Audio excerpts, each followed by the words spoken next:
The report titled Freedom on the Net 2016 says internet users in Estonia, Iceland and Canada enjoy the most freedom and protection of privacy.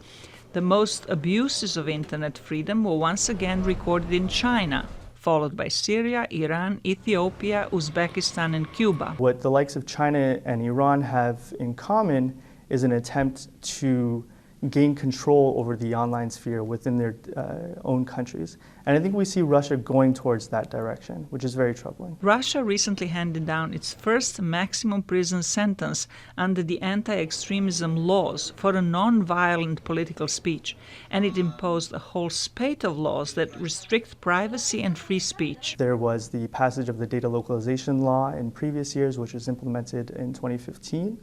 And that has a very negative effect both on businesses that have their operations in Russia, but also on user privacy in Russia, because all of users' data must be now stored within Russia. Freedom House finds that Ukraine is not any better than Russia. In Ukraine, for example, we saw some of the first arrests and even prison sentences for users that are advocating for political causes in a very non-violent way, and yet were sentenced to based on extremism law. The United States, a great advocate of democracy and freedom of speech, takes fourth place in protection of privacy. This was due to the passage of the USA Freedom Act, which places some limits on the bulk collection of users' metadata. Now, in previous years, we had declined the United States after the leaks that showed the extent of NSA surveillance.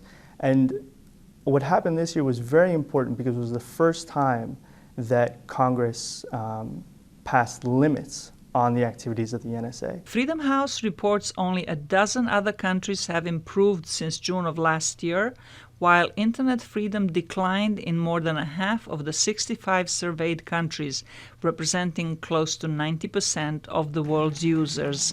Zlatica Hoke, VOA News, Washington.